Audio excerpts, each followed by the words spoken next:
Hey guys, today's video is going to be a little Valentine's card. I thought I would do something quite simple and, you know, just simple.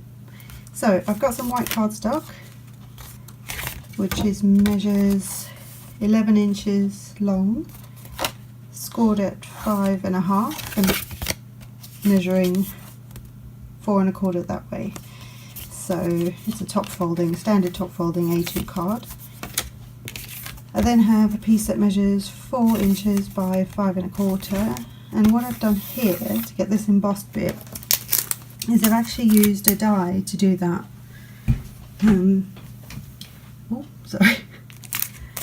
Used the Neat and Tangled Heart of Gold die, and what you do, if I just get the sandwich for the machine, I'll show you what you need to do that.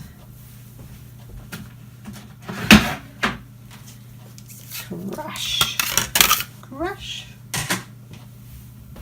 So I used my Cuttlebug. Oh, let me just move you up so you can see what I'm doing. There you go. So I used my Cuttlebug for this just because I find using my Cuttlebug being a little bit smaller, the plates are a bit smaller, otherwise I've got the really long ones for the Big Shot. But if you've got a Big Shot you can use the same, you just might need to adjust the sandwich. But for the Cuttlebug I used the A plate, then I put the B plate down, this one, A plate, B plate, then you put, this is the Spellbinders tan mat, I think it's called. It's like a rubber embossing mat. I've had this thing for years. Actually, they came in a pack of 2 back in the day, and I actually gave one to my mum. So that's, you know, years ago. And then what you would do is you would put your paper. You'd then take your die face down into the paper. So instead of this die cutting it, it's going to emboss it because of this rubber mat. And then what you will do is you'll put your second B plate. So it's the same sandwich that you would use if you were going to emboss using an embossing folder, except that you're replacing your embossing folder with both your rubber mat and your die. Yeah, that's as hard as it gets. I also did have to use an extra piece of cardstock just folded in half on top of the whole sandwich as I ran it through, just to get the right kind of depth. But you need to try that with your machine. Your machine might be different, you know, they're all sort of made slightly differently, so the pressure within the machine is going to be slightly different on every machine. So it just depends what you've got. So try it without first and see how deeply it embosses, and then add a piece of cardstock over the top of the sandwich as you run it through until you get the depth that you like. So that's what we've got with that one. I just think it's so cool.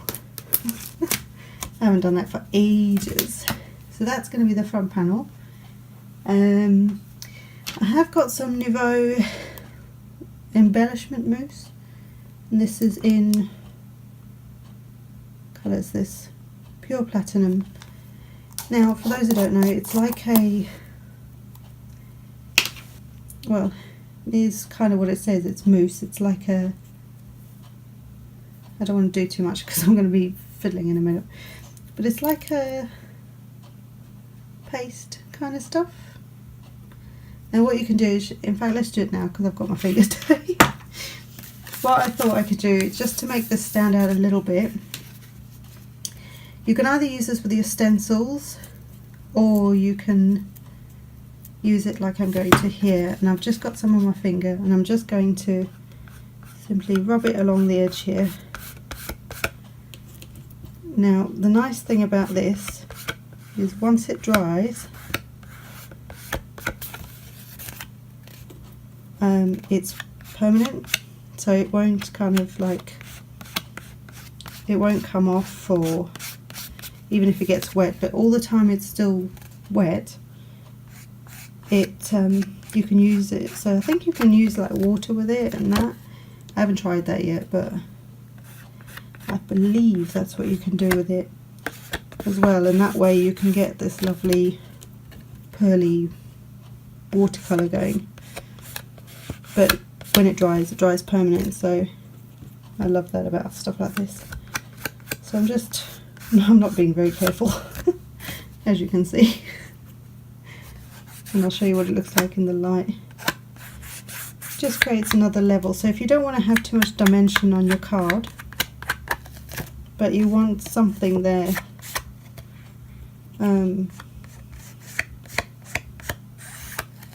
just as an extra little sign, that's what you can do. So let me get this out of the way. Just want to make sure you close it.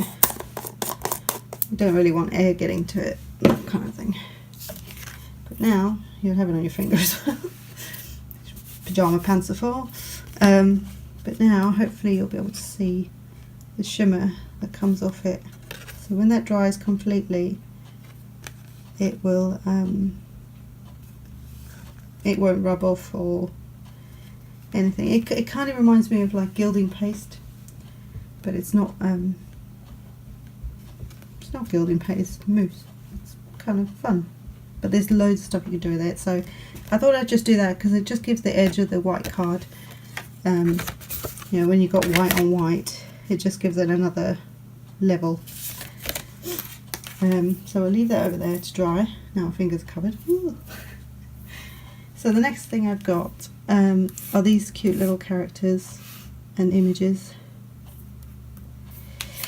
So these two little guys, let me just sit down again. They come from the Lawn Fawn Sealed with a Kiss. Let me bring it down as well. Sealed with a Kiss stamp set, and there's a coordinating die set that goes with it. So this is what it's a mini set. Can't talk today. It's a mini set. So these two little things here, in case you're wondering, are the cheeks for this little guy. And I think you could probably, if you masked off one, inked up one of them, and then you could stamp it on there. So you could have it on the other one and say Sealed with a Kiss. And there is a coordinating die set that goes with it. So that's what I've done with that. I've die cut these two. And I've used some, well, let me tell you everything I've die cut, and then I've die cut the little, there's a moi, I don't know how to say that. That word, if it's a word, that as well. And then these little hearts actually come from another stamp set which I'm going to feature in the next video, and that one's actually called Stinkin' Cute.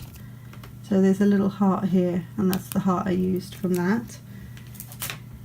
And these two, well, it's the same image, I just I cut it out twice, is from a winter set and I can't remember what it's called, but I will link it below,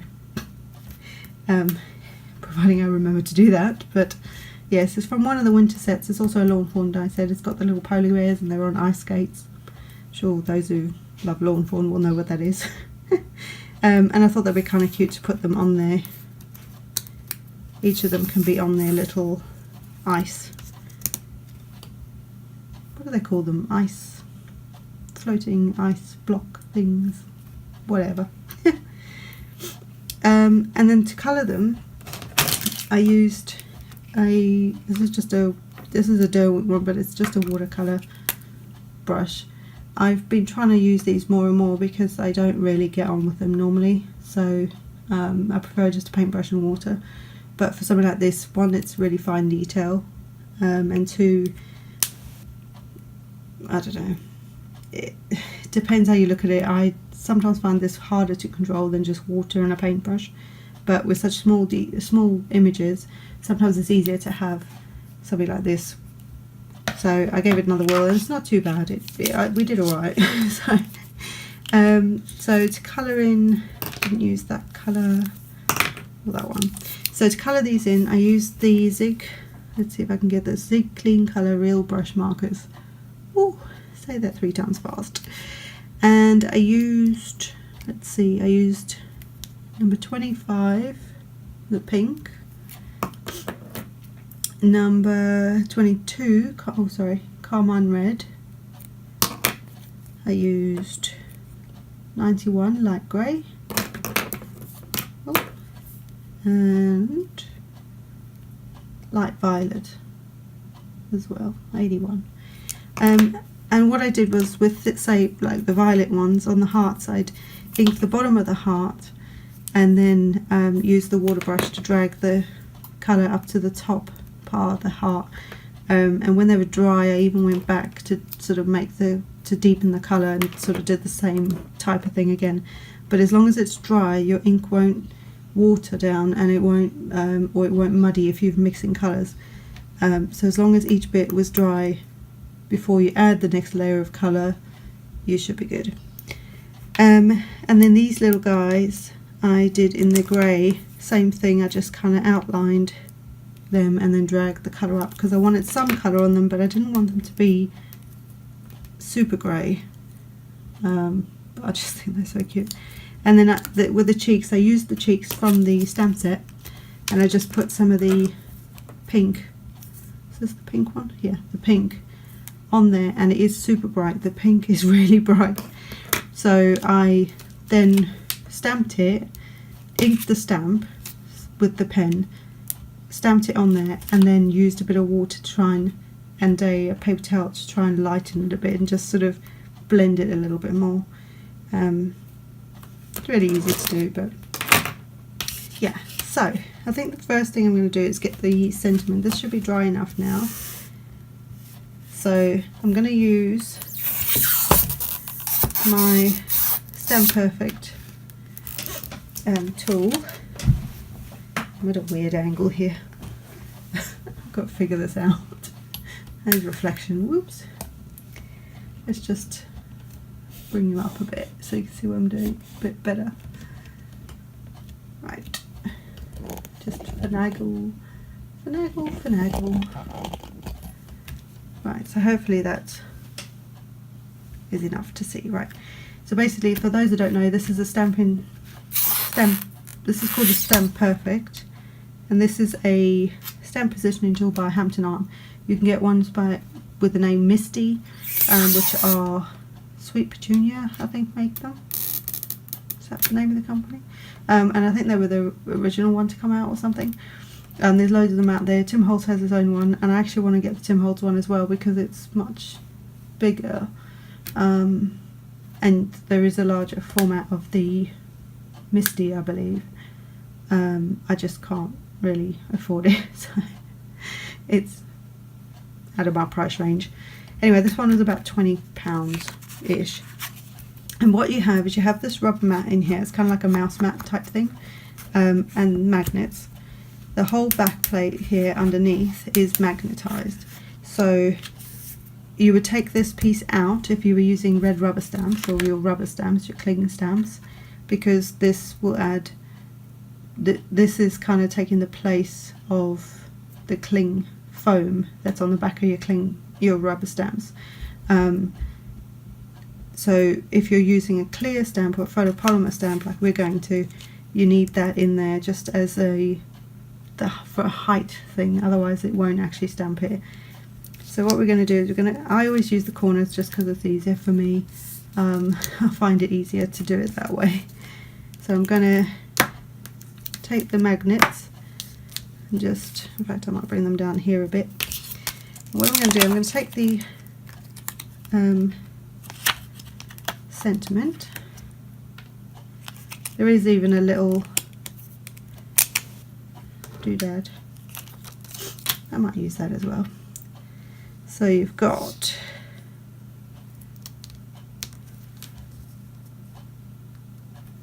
I just want to see roughly where these guys are going to sit. I actually just need these bits because I don't necessarily I don't want it sort of too high up, but I also don't want it too, you need it to kind of look like it's where it's supposed to be. That makes sense. So I think I might just do it right there. I don't know if I'm going to use that thing. So once you've lined them up, and a lot of lawn fawn stamps that's really clever, they're made so that you can butt them up next to each other like that. I'm just going to stand up for this bit so that you can kind of so you can line them up as best you can, you know, when they're next to each other.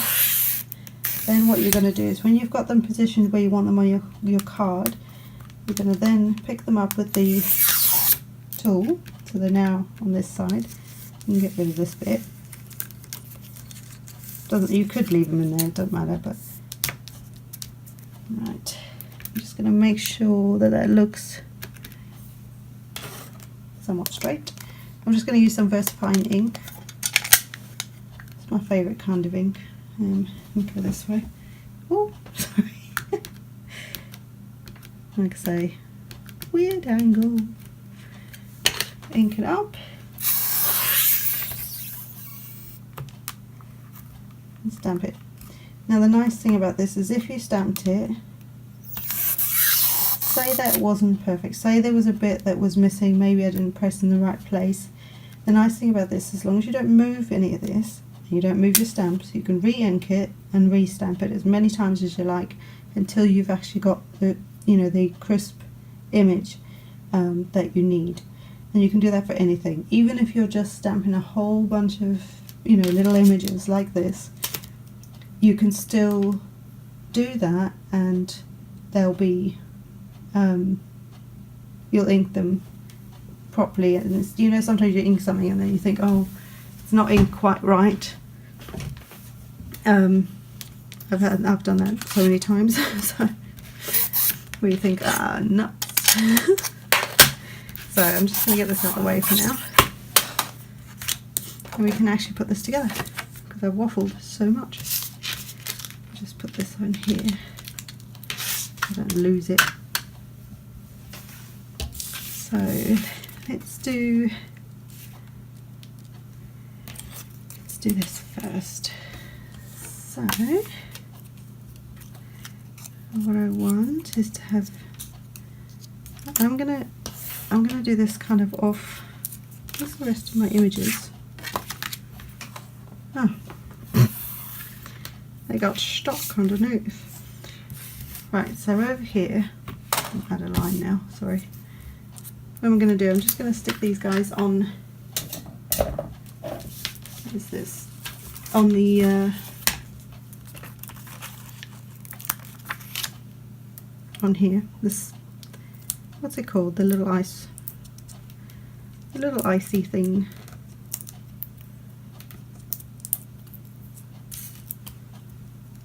So you got your little girly. No. And then her man is going to give her a kiss, a little kiss.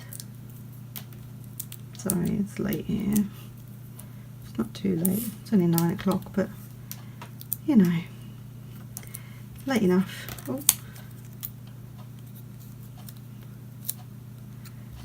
Right, so you've got these two guys. Oh, nice, sweet. Right, so I want these guys on here. I'm just going to use the tape on the back of them.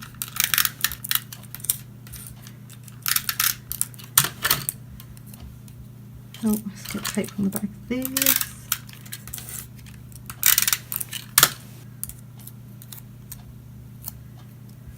What I want to do is get them sort of somewhat in the middle.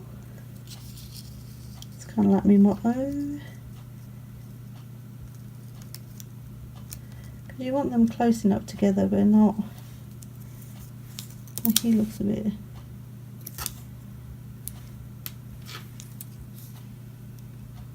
you know what I mean? Like their little ice blocks need to. No, cute. Cute. Alright, let's put them wires. I don't know how to say that. I bet you're all laughing now. Going to silly Billy. You know the word I mean. You know? That word.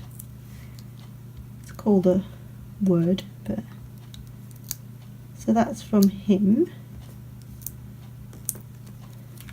Oh, stuck it on this cue. What not to do. Let's try that again. Turning into a long video.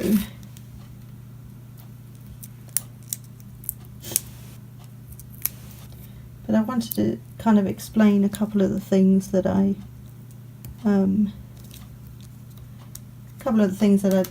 and I thought that'd be helpful for some of you. Now I think I can find it. Oh, glue dots. Glue dots. Perfect. So I'm just going to use glue.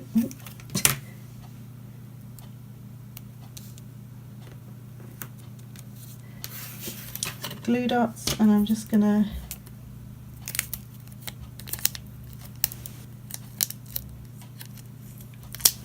see. I stopped talking halfway because I concentrate too much on what I'm doing.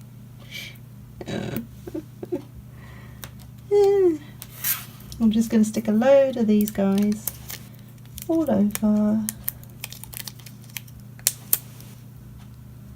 just floating in the air. I just thought that'd be kind of cute, and I think having like a white background,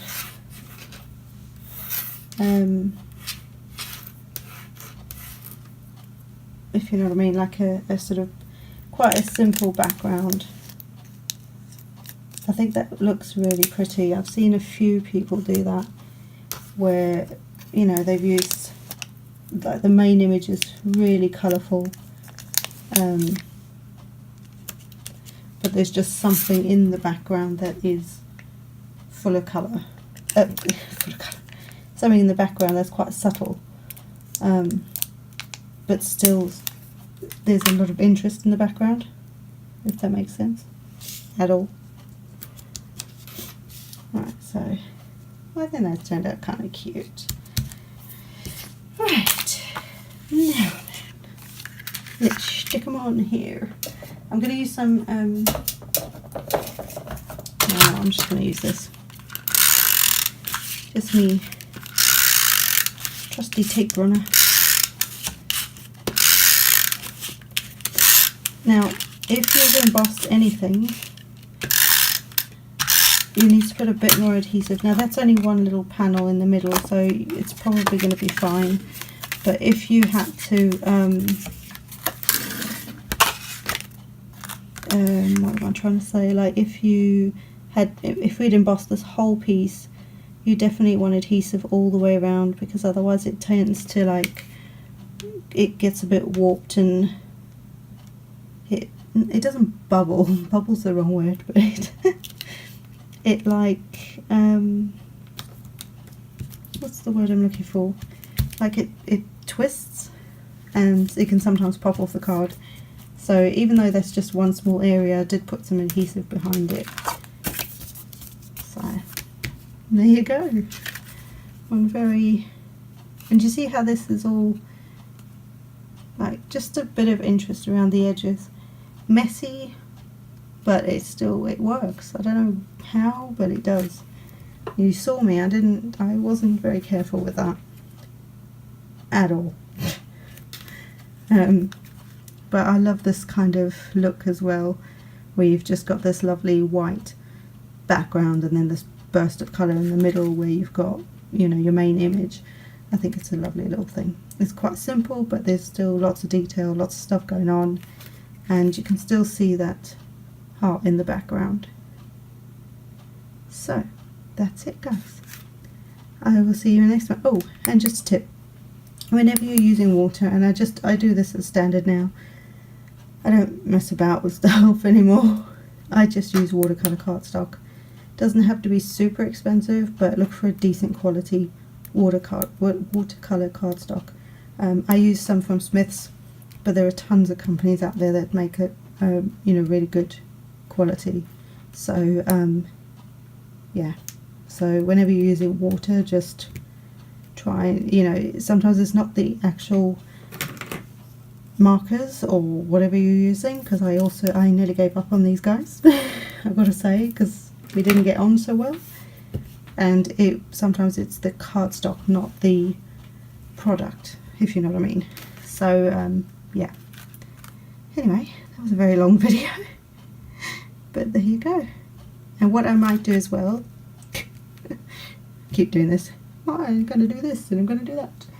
I'm probably going to add some either Nouveau Crystal, no, what's it called? It's like a glossy accents type of thing, either glossy accents or something over these to make these shine, just to again add another level of dimension. So you can add and add and add, or you can leave it just like this. So I'll see you in the next one, guys. I'm losing my voice now. I'll see you in the next one. Bye.